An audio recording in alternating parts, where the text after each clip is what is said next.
at starmechanical.ca. Best in the game, and it's been that way for over 20 years. They would never screw you the way the St. Louis Blues screwed over the Edmonton Oilers. But Liam, as I bring you in, let me ask you this. You get a second, you get 2/3, you're out of cap hell. Did the Blues really screw over the Oilers?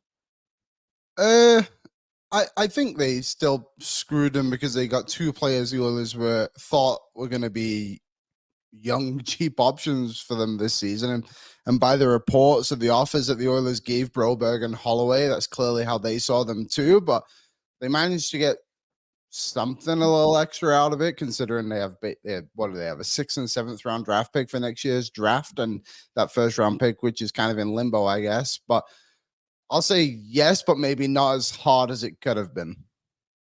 Yeah, and I think that is that's probably fair. So according to Puckpedia, these are the draft picks that the Oilers still have. I thought they still had their own 4th round pick. They traded it for no, they traded Ottawa's for Podkolzin, but again, maybe Puckpedia still needs to update a little bit here. But the Oilers now going to have a 2nd, a 3rd. Remember, they can still technically trade their 1st round pick in 2025. It would just mean having to give up on the 1st round pick in 2026. One of those two needs to go to Philly, but still, you have some serious draft capital, and you also now will be back in the spot of accruing cap space during the season, which again is always where you want to be. So there's a few different reasons why this made sense. It is our Sherwood Ford giant offseason question of the day.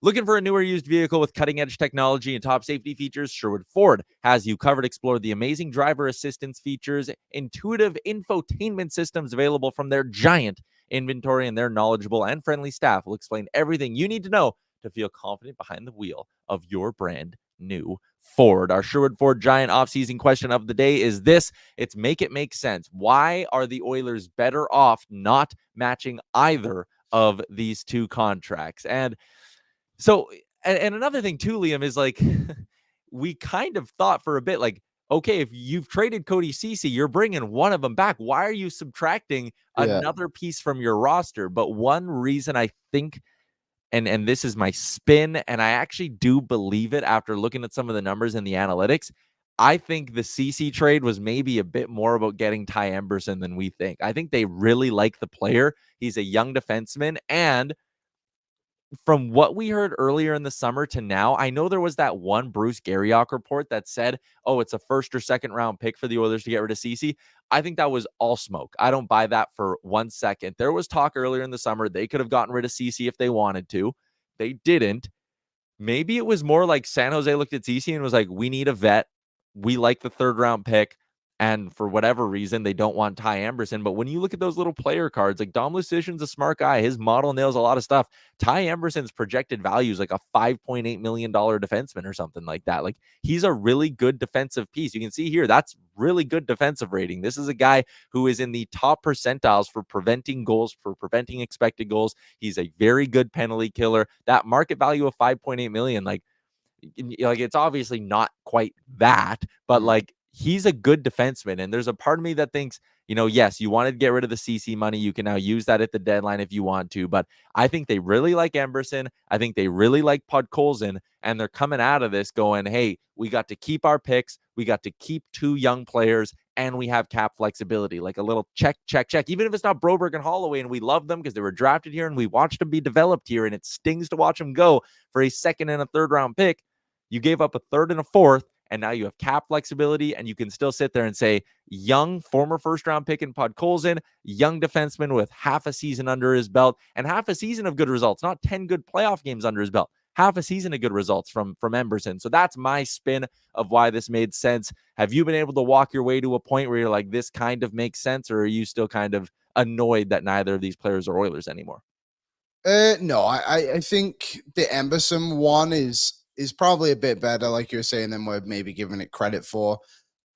He's got the more upside than Cody Ceci. Like you said, he's only 23 years old. This isn't just like some random guy San Jose have. Like, played in the development program, played at Wisconsin, played under Chris Knobloch. I think he was on the World Juniors team. Like, he could be a pretty good player for them. Maybe he's a top 4 right-handed defenseman for them down the road. Like, who really knows? Maybe he gets to that point in this season. I think he's an upgrade on what Vincent Desharnais would have been on the right side, if we want to look at it from that perspective too. And he's like $1.2 million cheaper. So I don't mind the idea of him. I just wonder.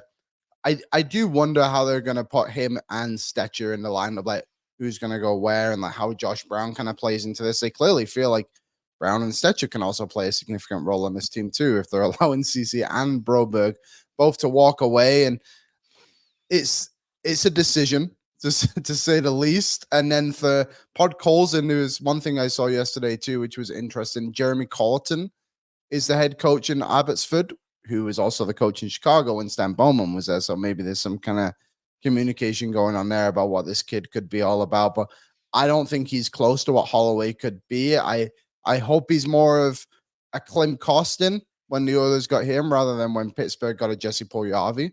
I know there was more injuries with Puljujarvi and everything that kind of affected him, but if you can get 10 goals out of Pug Colson throughout the season, I think that's really, you got really good value from him. If you get 6 maybe, and he's just a solid bottom 6 player for you in the first year, then you're solid there too. But I think what the subtraction of Holloway does is just creates competition at your camp between Lavoie, Pug Colson, Jarventi, and we were talking yesterday too. Like Savoy has to be on the roster for the opening day, right? For his bonuses. So maybe he just plays. Maybe they just play Savoy on opening night, and he's kind of the one who gets the first opportunity of taking that job away that's now available.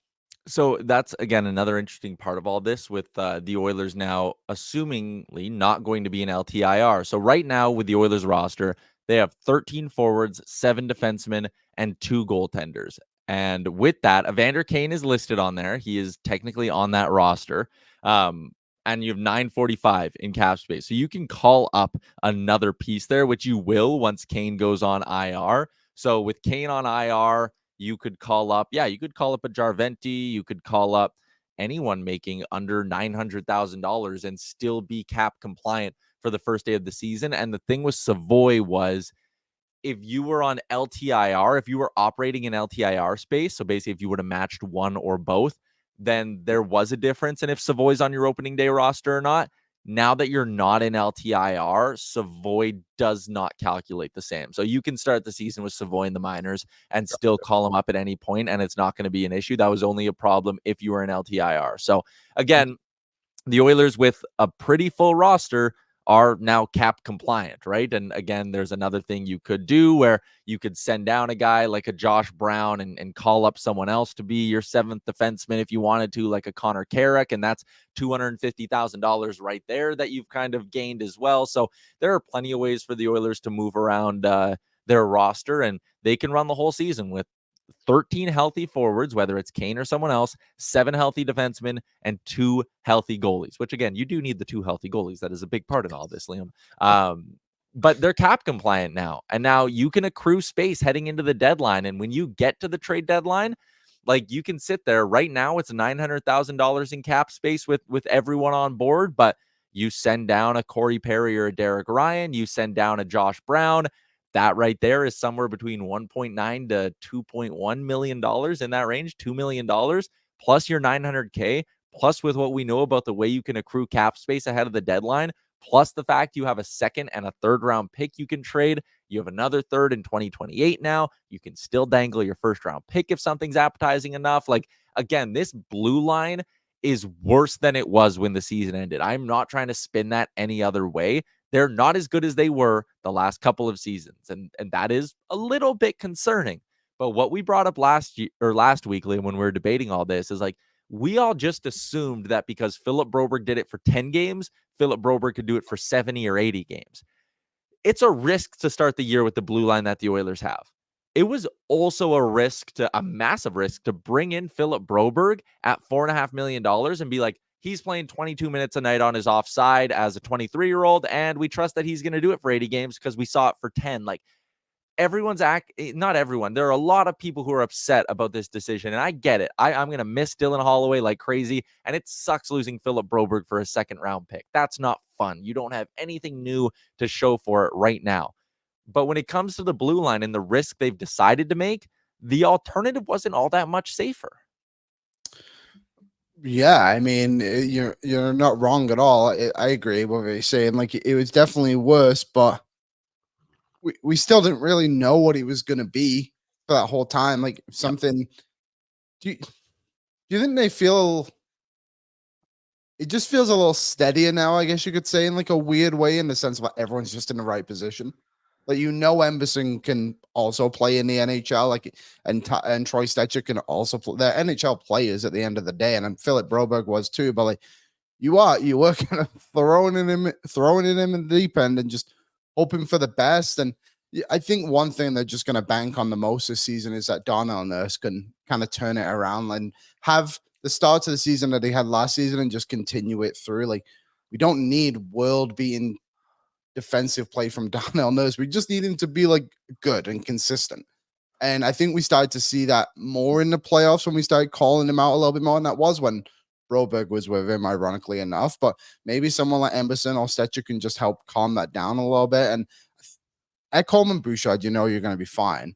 And I think whoever plays with Kulak is ultimately going to be okay, because Kulak he's a defensive whisperer to whoever his partner is. But it's going to be that second pairing that really is the question mark. And hopefully Nurse can just, be 6 of that 9 million. That's all we need. Be 5 of it. And I agree with that as well. Last year, there were a couple of games, if you remember, that Nurse played with Troy Stetcher, excuse me. They spent 48 minutes together on the ice at 5v5. The shots in that time were 26-22 for the Oilers, and the goals were 3-0 for the Oilers. So here's how my blue line is lining up next year. It's obviously Ekholm and Bush. That duo is going to play 22 to 25 minutes, probably most nights. They are going to have to work very, very hard. But then I'm going Kulak and Emberson, all shutdown pair. Again, Kulak can move things a little bit as well. It's not like you got two guys who can't pass the puck or anything like that. So I'm going Kulak and Emberson, and I'm going Nurse and Stetcher. And to me, Stetcher can be like, all you need is a guy who can pass the puck decently and moves a little bit. And Stetcher does that. I think he can complement Darnell Nurse really, really well. And yeah, I'm going with Kulak and Emberson is honestly probably the duo that's taking the tougher assignments out of those bottom two pairings. But still, I don't care how the job gets done or who's playing however many minutes. Like, that's how I line it up next year. Josh Brown's obviously my number 7, but the more I think about this, the more I think, again, a 24-year-old Ty Emberson who's coming off the 23-year-old season that he had. I think the organization and I think the inside hockey people are way higher on this guy than we are, just because he played in San Jose and we just assumed everyone on San Jose sucked. Yeah, I think so too. Like, I saw people saying just his numbers in comparison to basically everybody else in San Jose minus Mario Ferraro were respectable, which is crazy. I'm like, I mean, he only scored 10 points, but he did it in 30 games for a guy that's not an offensive player. That's actually pretty solid for a San Jose team whose best player was Eklund, I guess, last season, who is a good player, but he didn't have a lot else around him, did he, to do much with. So I'm kind of excited about him, and we'll see. I bet he scores more than 10 points this season. Here's a question. Who scores a goal first for their team? Emberson or Vincent Desharnais? Oh, I thought you were going to say Cody Ceci. Cody Ceci too. Honestly, it's probably Emberson, because only one of those three guys gets to be on the ice with Connor McDavid. So, like, there's a chance Emberson just like sneaks in and McDavid throws one over and puts it right on his tape. Like, I don't know, man. As much as I like the young pieces in San Jose, I don't think they're teeing up Cody Ceci for a lot of success. So, What's up, Nation citizens? If you like that video, then you need to be subscribed to the Oilers Nation YouTube. Podcasts, live shows, exclusive interviews, and analysis. Everything you need from your favorite voices at Oilers Nation. And you don't want to miss any of it, so hammer that subscribe button.